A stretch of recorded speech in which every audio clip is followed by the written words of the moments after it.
All right. Well, welcome to the Leaders List. I'm Tony Amador, co-founder of Proxxy. Today, I'm super excited to have Amy Laczkowski, Proxxy employee number one. She is our subject matter expert on Predictive Index. So Predictive Index is a tool that we use a lot. I'm going to let Amy talk to you more about that. But Amy, welcome to the Leaders List. Hey, thanks, Tony. Happy to be here. Excellent. Well, hey, I've been excited about this conversation. We, of course, love PI and use it all the time and love how much it helps us with our clients. Let's just give everybody a quick overview of Predictive Index and how we use it. Sure. Predictive Index is a work style assessment. So there are so many assessments out there, and we understand that. But here at Proxxy, we really have fallen in love with PI and the information it gives us. It's a 2-question, simple assessment, takes about 5 minutes. When we're with new clients or existing clients, we will assess their organization or their teams or a certain department, whatever they would like to do. And we just send that assessment to the team member. They take it, we get the results, and then there are a variety of tools we can use depending on what the client needs. So it really looks at how you operate and how you prefer to work. And so then we go into that and we can look at a variety of different things that might help the client out. And ultimately, just from a Proxy perspective, we use it from the very beginning when we make a match with our client. We have a new prospect that is going to join Proxy as a client, and we make a match between that client and their Proxy or their integrator that's going to work with them. And we're using it right away. So we have them fill that out. We know what category they're in or what profile they are. And then we're matching them with a Proxy that will work well with them. So in some cases, a lot of cases, a founder is someone that is thinking about strategy and future and is not thinking as much about process. So we make sure that they get a Proxy that really thinks about process, is going to be a nice yang to their yin, right? So kind of put that together. And so we're using it from the very, very beginning. As you well know, talk to the folks about how we're using it with the client once we have them and the different ways that we bring the tool to bear. Yes. Well, one of the things you said that resonates too is we're always so amazed. I mean, amazed, but we know, but at how the client's just a big aha moment for them. And they're like, that is really me. How did that one assessment, those 2 questions get to who I am? So we're always looking at the ability to help executive multiply and help them either through our integrator team or by helping them with additional tools they might need. So you can take then that information, and if they're having maybe a management issue or they want to build up their leadership, there's a tool for that. You can look at a team's individual BAs, which we call the behavioral assessment. There are coaching tools we could use. And the whole thing about this, Tony, is really there is no right or wrong. It's all about cognizance. And how do I know how Tony likes to operate and work, and how does Amy like? And it doesn't always mean that we need to change to meet, or change who we are, but it's just a knowledge of Amy might need some more information and Tony likes to do things on the fly, or I might be more precise in the data and the facts that I need. And a leader might, for the group, a lot of times we see that with CEOs, they're so ready and flexible and driving that sometimes we have to be like, hey, maybe this person just needs a little more information. They may not know everything that's in your head, right? So it's a communication piece. And then when we really dig in, there's another tool, which I know we really love, and we use this a lot when we're having new clients, especially as well. It's a team tool. So it takes those individual assessments and we can plot out your leadership team, or if you buy the subscription, you can get it for any of your departments as well. And it takes a comprehensive look at everyone's behavioral assessment, and it puts you on that chart. And I know, we love that chart. We love to share it and talk about where their people are. And just like there are 4 drives in PI, there are 4 quadrants on this chart. So it can show you where you are plotted as the CEO, as the leader, and then where all of your people are plotted. And then we can take that information and talk about gaps or stretching your people, because as you know, with one client, there might be a people or a culture person, not in that quadrant. And Right. we'll say, hey, who on your team do you think we could stretch by looking at this map, of course, and the science behind it. But we'll say, who can be stretched to maybe fill this role? Or do you need someone to fill that role? And then that can lend into the hiring module, where we can look at gaps, build a perfect, cultural fit for that job. And we can get into that in a minute. But there's a lot of different ways we can take it to help a leader to fit and solve some of their people issues that they might have. Absolutely. Yeah. I mean, I think about one of our recent clients where we show them the quadrant map, and of course, they're up in the top right quadrant, like a lot of founders and visionaries are. And a whole bunch of their team was in the bottom left, much more about process. And they were a company that was all about process and procedure. And so it made perfect sense that they had a lot of people there. But what they didn't have is people in that top quadrant you're talking about with the people and really Right. thinking about their staff. And so, but they'd also come to us saying, I have some culture things going on, and I'm not quite sure that how to work through those. And then the first thing we do is look at that team and realize, well, part of the reason they might have some culture issues is they're not probably communicating with their team the way the team needs it to be. Because one thing about process people, as you know, is like they need to understand the why. Yep. And if we're not explaining the why and the how, well, then they're going to struggle. And if there's no one focused on that, probably we're going to have some issues. And so you're right. We're able to look at that and say, oh, is there someone that can stretch, or is there a hire about to happen? And then we run their PI ahead of time before we make a hire to see if they're going to fit and actually fit in that spot. And can it be the new person that fits that, or is it someone that's on the team that can stretch, or is there someone not on the leadership team, which we find a lot too, that, oh, Yes. who handles this? So we got in that conversation with a client one time, Amy, where you'll remember this, where we start saying, well, who does do that? And then they name them, and they can name quickly. Oh, she does that. Sure, She's right. not in the room. She's not a leader at that level. She's the next level leader. That's Yeah. not who's on this leadership team map, but they're covered, and they don't have, that company didn't have an issue because they do have people handling it. Right. But that's what's so powerful about all this is it really does, you are able to understand your staff at a level where you have to have people in all these spots. It might not all be the leadership team, but someone has to fulfill it. And if you don't, you've got a void that you have to figure out how to handle.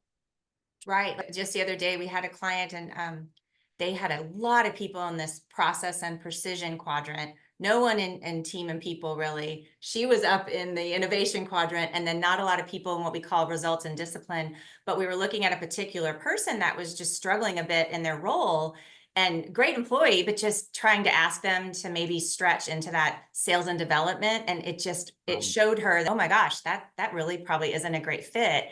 He's really good at this side and the technical and getting the process and things done.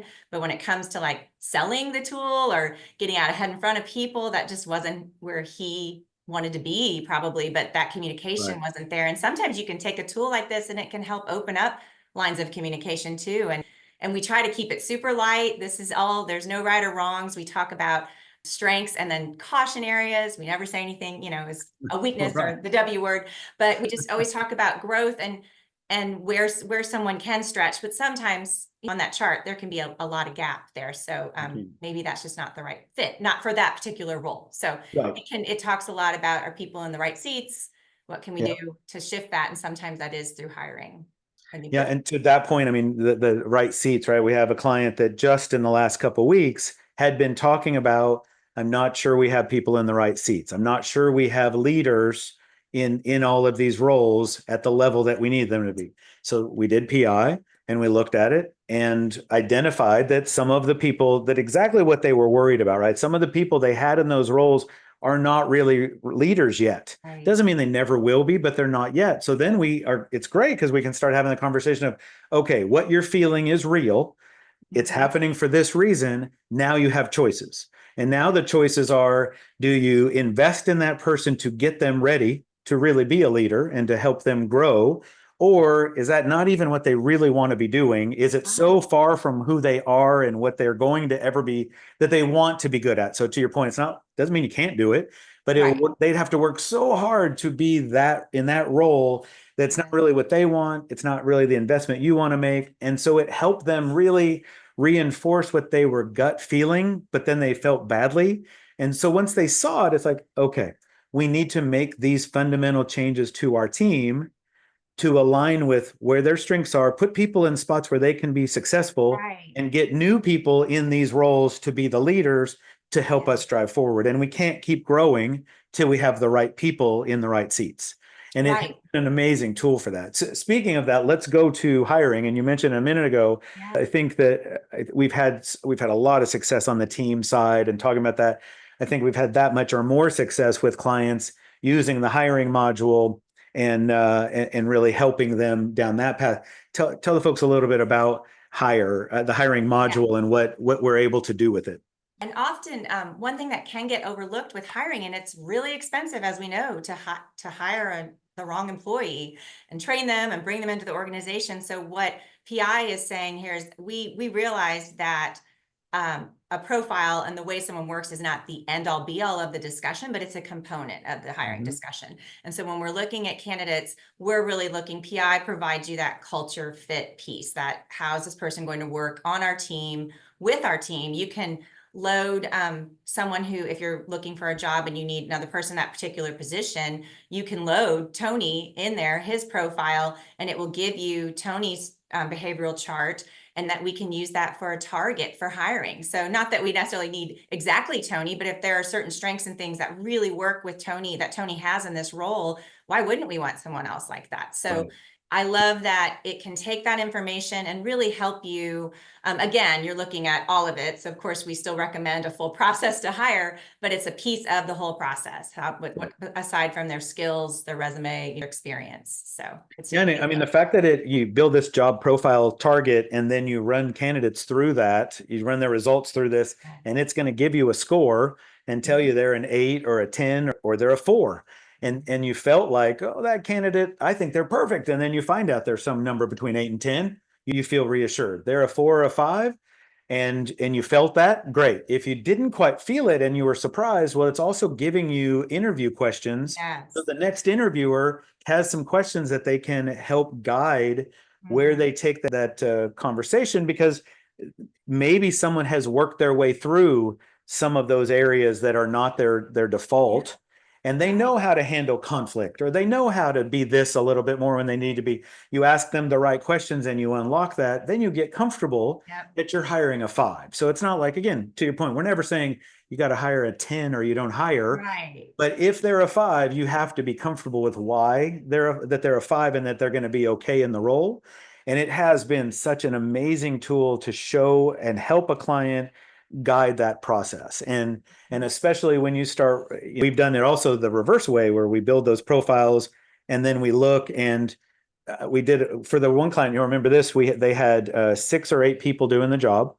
We built the profile, we ran them through it, the 2 or 3 that are great at the job. And that time we didn't even use an exemplar. We just built the job in the system based on what the job description was. So we built that out.